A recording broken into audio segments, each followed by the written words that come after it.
Buenas tardes o buenos días. Damos inicio a otro de los críticos dentro del proceso de entrenamiento en la seguridad en el transporte y es la prevención del vuelco. Estamos hablando del 0212, el cual nos hace énfasis en, pues vamos a mirar qué es lo que corresponde a este del.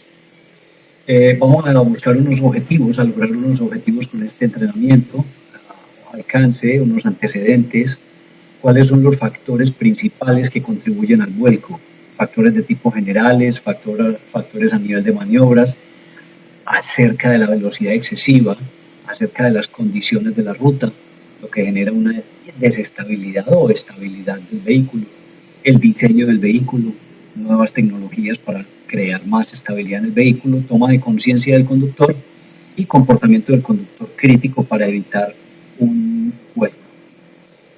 Iniciemos con un video. Vamos a analizar el video que nos muestra precisamente el volcamiento. Vamos a hacer énfasis en este vehículo específicamente, el que estoy señalando con el mouse. Vamos a ver entonces cuál es el procedimiento, a qué se debe el volcamiento, ¿sí? Aquí viene el vehículo por una vía, va a tener que girar.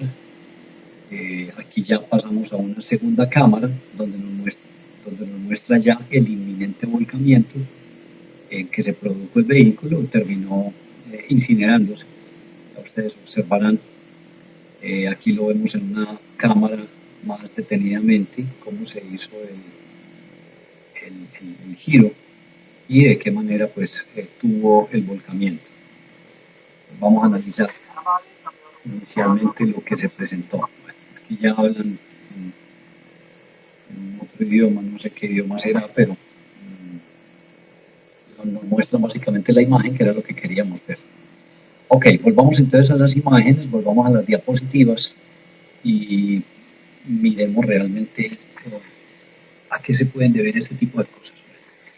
Empecemos con un objetivo. El objetivo es de entrenar a los conductores en las principales causas que llevan a los volcamientos y cómo evitarlos, además de explicarles sus responsabilidades en este proceso.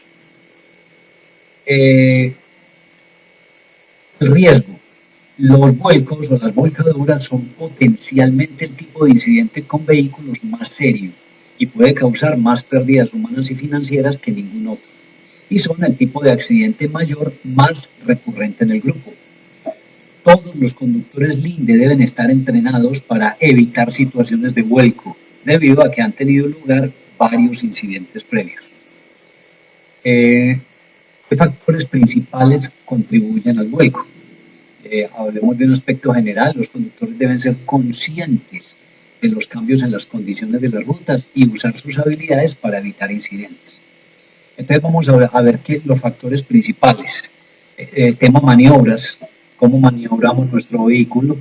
La velocidad excesiva puede ser un factor demasiado contribuyente en el tema del volcamiento. Condiciones de la ruta, la estabilidad del vehículo, la estabilización, el diseño como tal del vehículo y las condiciones de la carga. Esos serían, digamos, los 5 factores fundamentales para una contribución a que haya una volcadura o un volcamiento. Miremos la maniobra en baja velocidad en suelos blandos y ya nos remitimos a la imagen, la cual efectivamente nos muestra una banquina muy blanda, lo cual ocasiona un inminente volcamiento de un vehículo, más que todo un vehículo pesado. Una de las situaciones más recurrentes en las que se presentan vuelcos a baja velocidad es cuando por algún motivo el conductor pisa terreno blando al lado de la carretera, con un solo tren de ruedas, ¿cierto? Aun cuando considere que ambos vehículos puedan pasar con seguridad y mantenerse en el camino, el conductor no debe maniobrar en el suelo blando esperando que asuma el peso del vehículo. Aquí estamos haciendo alusión a que si me encuentro en una vía muy estrecha con un vehículo enfrente, pues no voy a cometer la torpeza de salirme de la vía con un vehículo que me puede generar desestabilización y puede haber volcadura. Si es necesario hacer un desvío, los conductores deben tomar todas las precauciones posibles para asegurar que el camino sea adecuado. Los camiones cisternas no están diseñados para viajar en suelos blandos. Otros ejemplos de maniobras a bajas velocidades que pueden crear situaciones de incidentes de vuelco son los de estacionar muy cerca del costado del camino y resbalar por un borde blando o con una diferencia de nivel muy pronunciada. Error al evaluar el ancho del camino. Cuando no evalúo el ancho total, claro, me salgo más fácilmente de la vía y ahí es donde puede ocasionar el volcamiento del vehículo como tal. O golpear un obstáculo en el camino, eso también me genera desestabilización en la maniobra de la conducción y por ende un posible volcamiento. La maniobra de alta velocidad es quizás una de las maniobras que más incide en la operación para contribuir al vuelco. Al realizar una maniobra de emergencia o acción evasiva, primero en una dirección y luego en otra, el riesgo de vuelco aumenta dramáticamente. Para minimizar este riesgo de una situación de vuelco, los conductores deben evitar maniobras con cambio de dirección abrupto y cumplir con su capacitación en técnicas de conducción defensiva, máxime cuando se va a alta velocidad. El caso de la imagen es muy clara. El conductor de atrás del carro cisterna pues tiene que maniobrar rápidamente para evitar colisión con este vehículo, pues porque no mantuvo una de las 5 hábitos de manejo defensivo, que es tener un panorama completo. Entonces tiene que maniobrar de manera evasiva y rápidamente, entonces eso genera un vuelco inminente en el vehículo cisterna.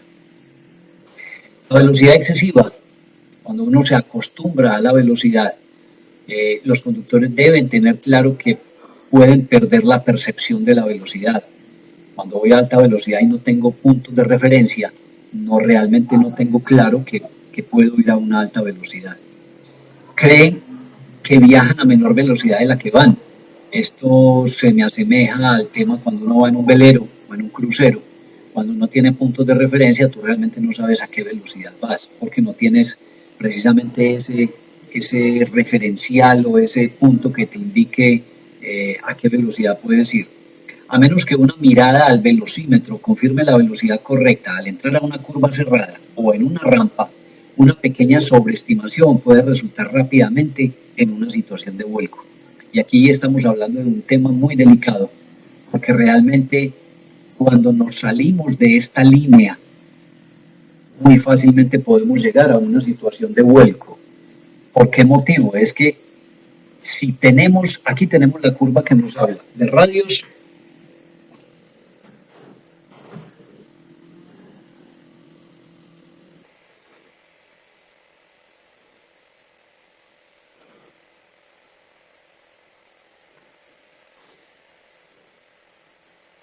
decimos entonces que por 5, 2 o 3 kilómetros por hora pueden hacer la diferencia y yo salirme de la línea de seguridad en una curva y puedo caer fácilmente en una volcadura. Expliquemos el diagrama que aparece aquí. Aquí tenemos entonces un radio de curvatura versus una velocidad. Me la están dando en metros y kilómetros por hora o me la están dando en pies y en millas por hora. Obviamente trabajemos en el sistema internacional, que serían los metros y kilómetros por hora. ¿Qué me dice este gráfico? Que cuando yo voy a girar en una curva de radio de 40 metros, la máxima velocidad que me permito girar es de 40 kilómetros por hora. Si ya me salgo de este esquema, si ya de la línea me salgo, si voy a 45 kilómetros por hora, ya tengo un riesgo inminente de caer en una volcadura. Eso es lo que me muestra este esquema. Miremos otro punto. Cuando voy a 60 kilómetros por hora, cuando voy a girar con un radio de 60 metros, la máxima velocidad que me puedo permitir de giro sería un poco menos de 50 kilómetros por hora, es decir, 48 kilómetros por hora. Ya si paso a 50 kilómetros por hora, puede ser inminente la volcadura. Entonces es muy importante tener en cuenta que cuando desconozco las curvas, cuando desconozco la vía y así las conozca, tengo que reducir la velocidad para evitar caer en el tema de volcamiento. En curvas y salidas de la autopista, la velocidad segura para vehículos comerciales es menor a la indicada en los carteles de señalización de límites de velocidad de ingreso y egreso. Es por eso inclusive que el INDE dentro de sus velocidades permitidas, nos habla de 10 kilómetros por debajo de las señalizadas en los carteles de señalización. Si me hablan de 60, Linde nos recomienda andar a 50 kilómetros por hora precisamente para evitar este tipo de situaciones de volcamiento. Antes de enfrentarse a una curva se debe considerar el radio de la curva, condiciones de la ruta, es decir, ángulo, si la vía tiene peralte, condiciones meteorológicas, si tenemos un piso en mal estado, si tenemos lluvias, si tenemos situaciones de neblina que nos impidan una buena visión, volumen del tráfico, todo esto influye para que tengamos que ajustar la velocidad a estas condiciones, es decir, velocidades adecuadas. Recuerde que nunca es muy despacio. Las condiciones de la ruta o la estabilidad del vehículo. Los tipos de rutas más peligrosos para los vehículos comerciales incluyen lo que son curvas o giros frecuentes, cambios de pendiente, pendientes peligrosas y superficies de ruta en mal estado. Las curvas en S son particularmente peligrosas para camiones que transportan líquidos, ya que generan grandes movimientos en el líquido transportado. Esta repetida transferencia de peso crea el efecto de un péndulo. Vamos a explicarle un poco a qué se refiere con este efecto de péndulo. Los conductores deben estar constantemente alertas al acercarse a este tipo de peligro y reducir la velocidad según corresponda.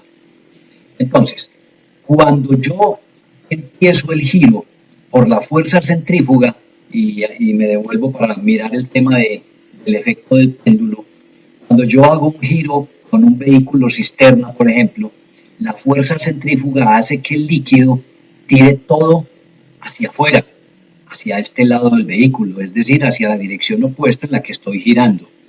Entonces, cuando de inmediato yo giro en el otro sentido, obviamente el líquido se va a desplazar en el otro sentido. Entonces va a generar una especie de efecto péndulo, lo cual hace que este centro de gravedad del vehículo también se vaya saliendo de su estabilidad o de su centro geométrico del vehículo. Por lo tanto, me genera un mayor peligro de volcamiento. Miremos acá.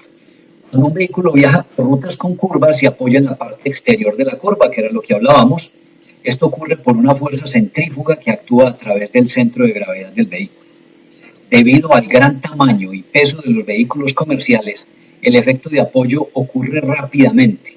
Por lo tanto, un manejo inadecuado en estas condiciones va a crear efectivamente condiciones de vuelco. El centro de gravedad juega un papel importantísimo en la estabilidad del vehículo. Aquí tenemos tres diferentes tipos de vehículos, los cuales nos muestran un centro de gravedad diferente para cada uno de ellos. Tenemos un vehículo más bajo, con un tanque ovalado. Ese tanque ovalado lo que me permite es tener un centro de gravedad cada vez más bajo, cada vez más cercano al piso o a las ruedas del tractocamión. Este vehículo tiene un tanque redondo, es un poco más elevado el centro de gravedad, y este, que es un vehículo más alto, tiene un centro de gravedad mucho más alto. ¿Qué me está diciendo esto?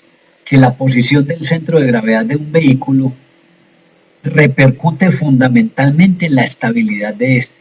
Y cuanto más alto es este centro de gravedad, menor es su estabilidad. Siempre hay que ser consciente del equipo que se lleva y de las condiciones de carga y adaptar la velocidad y los hábitos de conducción. Entonces decíamos que cada que este centro de gravedad, en la medida que esté más alto, obviamente va a haber mayor probabilidad de volcadura. Y esto lo vemos muy claramente en los vehículos de la Fórmula 1. Ustedes ven que los vehículos de Fórmula 1 prácticamente están adheridos, por decirlo en alguna forma coloquial, al piso. Quiere decir que el centro de gravedad está muy bajito al piso y eso es lo que les permite a estos vehículos girar a altas velocidades y lograr esa estabilidad que se busca, que se persigue. El centro de gravedad de un vehículo afecta la estabilidad y según más alto la estabilidad es más deficiente, como dijimos. Pero también la distribución de cargas. Aquí estamos viendo una distribución de cargas en la cual la carga está mal distribuida, está orientada más hacia la izquierda. aquí está más central, obviamente esto me va a dar mucha más estabilidad a nivel longitudinal del vehículo. Y a nivel transversal tenemos lo mismo, mientras la carga la ubicamos más en el centro de gravedad del todo el vehículo, pues obviamente vamos a tener mayor estabilidad. La carga de un vehículo tiene que colocarse o distribuirse balanceadamente, ¿sí? Ya habrá un DEL específico, el DEL 0502, que habla de carga y descarga de productos. El diseño de vehículos es fundamental también para lograr una mayor estabilidad, la mayor velocidad de la nueva generación de vehículos comerciales, el aumento de los niveles de confort de la cabina y las mejoras en la eficiencia de los frenos tienden a que el conductor preste menos atención a las condiciones externas. Sin embargo, la posibilidad de sufrir vuelcos no disminuye. En la capacitación de los conductores Linde se debe abordar y advertir constantemente sobre esta comodidad. Es decir, una cosa es la comodidad y otra cosa es el peligro de volcadura. Esos peligros de volcadura están ahí, latentes, pendientes. Ahí es donde uno tiene que ser, como buen conductor, tener presente todas estas condiciones para evitar precisamente el volcamiento. Hablamos de que el diseño de los vehículos está mejorando de manera permanente y constante. La parte de ese progreso es la adecuación a nuevos equipos tecnológicos que requiere que los conductores comprendan plenamente los principios de operación y cuándo y cómo operen el vehículo. A modo de ejemplo, hay un programa de estabilidad electrónica que ya están incluidos en muchos vehículos. Este contrarresta la inestabilidad al intervenir en una etapa temprana en la secuencia de maniobras hacia un lado y al otro con la dirección. Confía en la intervención del motor y en el control individual de los frenos de todas las ruedas. Es decir, vamos a tener frenos individuales en cada rueda y eso nos da una mayor estabilidad en caso de que se dé algún derrapamiento o alguna condición que pueda generar posibilidad de volcamiento. El control de estabilidad electrónica, este interviene automáticamente cuando la estabilidad del vehículo se ve afectada. Opera en la unidad motriz, es decir, en el motor y también en los frenos. El sistema de freno electrónico mejora el control del vehículo, la reacción, la estabilidad al frenar. Usa señales eléctricas para operar válvulas neumáticas y dar más estabilidad al vehículo. El sistema de freno antibloqueo, el famoso ABS, evita que las ruedas se bloqueen al frenar, por lo tanto se reducen las distancias de detención.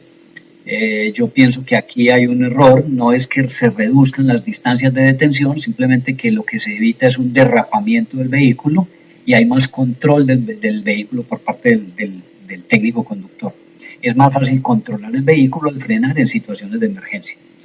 Todos estos sistemas solo reducen la posibilidad de un volcamiento, pero no la eliminan. Los conductores no deben confiarse de que el vehículo tenga una u otra sistema de los que hablamos, porque obviamente no está permanentemente eliminado o 100% eliminado la probabilidad de un volcamiento. Los vehículos articulados son más delicados porque aquí hay un factor significativo en los vuelcos a alta velocidad y es el grado de la articulación, es decir, el grado en que está desplazándose la cabina con respecto a la carga. La quinta rueda montada sobre el camión está diseñada para permitir el movimiento hacia arriba y hacia abajo durante la conducción normal. Este movimiento libre significa que a altos niveles de articulación, es decir, cuando la carrocería y las ruedas bases del tráiler están en ángulos severos, unas respecto de otras. Podemos hablar de 50, 60, 70 grados de la cabina con respecto a la carga. Este movimiento libre significa que a altos niveles de articulación, lo que hablábamos, la carrocería no puede prácticamente evitar que el tráiler se vuelque. En efecto, el tráiler se transforma en una unidad independiente con apoyo en 3 puntos. Debido al libre movimiento de la quinta rueda, es extremadamente difícil para los conductores sentir que están a punto de sufrir una situación de vuelco. Es decir, la carrocería puede estar en este momento volcándose, pero todavía el conductor en la cabina no lo ha evidenciado, pues obviamente por esta articulación que tiene la cabina con respecto a la carga. Para evitar situaciones de vuelco, los conductores deben estar al tanto de todos los factores que contribuyen Y también deben estar aptos para conducir, es decir, tema de fatiga de conductor, tema de que hayan dormido bien, tema de que no tengan problemas de sueños, de microsueños. Ser conscientes que son ellos, los conductores y los auxiliares, quienes tienen el papel más importante para evitar que se desarrollen situaciones de vuelco. Por esto estas capacitaciones no van solo a conductores, van a auxiliares, porque el auxiliar que es consciente de que hay situaciones de vuelco, pues puede ser una advertencia directa para el conductor y evitar precisamente esta situación. Entender la necesidad de planear cómo enfrentar cada curva y siempre entrar en ella a alta velocidad adecuada, a una velocidad adecuada de acuerdo a las siguientes condiciones: de acuerdo al tipo de vehículo que está conduciendo, de acuerdo a la carga que está conduciendo o que está transportando, de acuerdo a la superficie del camino y de acuerdo también a las condiciones ambientales, condiciones de alto flujo vehicular, condiciones de la vía, condiciones del vehículo mismo, sistema de frenos, etcétera. Darse cuenta que un vuelco está en función del radio de giro y de la velocidad. Recuerden la curva que analizamos de velocidad versus radio de giro. Asegurarse de que haya un margen de seguridad para la conducción pobre o desconsiderada o irreflexiva de los otros. Es decir, cuando tengo conductores imprudentes en la vía, con mayor razón tengo que ir con un margen de seguridad mayor, cuidarme más de este tipo de situaciones. Y también el conductor debe tomar conciencia de que reconocer que el momento en el que se siente la llegada del vuelco generalmente es tarde para prevenirlo. Por eso es importante, antes de llegar a una curva, controlar la velocidad. No conocemos la curva, no sabemos el efecto que pueda generar, por tal motivo hay que pensar siempre en prevención, en defensivo, manejo defensivo. Por lo tanto, el reducir velocidad es una de las respuestas más acertadas que puede tener un conductor en este tipo de situaciones. El conductor, para evitar el vuelco, debe modificar su comportamiento y su actitud mientras maneja, teniendo en cuenta siempre el centro de gravedad del vehículo y la estabilidad de la carga que lleva. Debe evitar frenar en forma abrupta o inesperada, virar bruscamente o hacer maniobras de emergencia. Si se llega a una situación de estas es porque no tiene el concepto claro de manejo defensivo. El tercero es adoptar las siguientes estrategias y tácticas. Primero, velocidades y marchas adecuadas para la situación o maniobra. ¿Quién me determina esta velocidad y marcha? Solo, exclusivamente el conductor, que es el que conoce la vía, conoce el vehículo y sabe realmente cuáles son las velocidades adecuadas para las condiciones que se encuentran en su momento. Permitir un espacio suficiente para evitar maniobras de apuro o maniobras impensadas, es decir, dentro del concepto de manejo defensivo, deje una salida. Y dejar una salida es mantener la distancia adecuada con respecto al vehículo de adelante. Estar alerta y emplear buenas prácticas de conducción defensiva en todo momento. Estas entonces son las condiciones que se requieren, que se solicitan, que se le piden a un conductor para que llegue sano y salvo a su hogar, que es lo que queremos desde todo punto de vista en nuestra operación. Muchas gracias, los invito entonces a realizar la evaluación respectiva de este tema y cualquier inquietud a través de el expositor o me la hacen llegar a través del supervisor. Muchas gracias.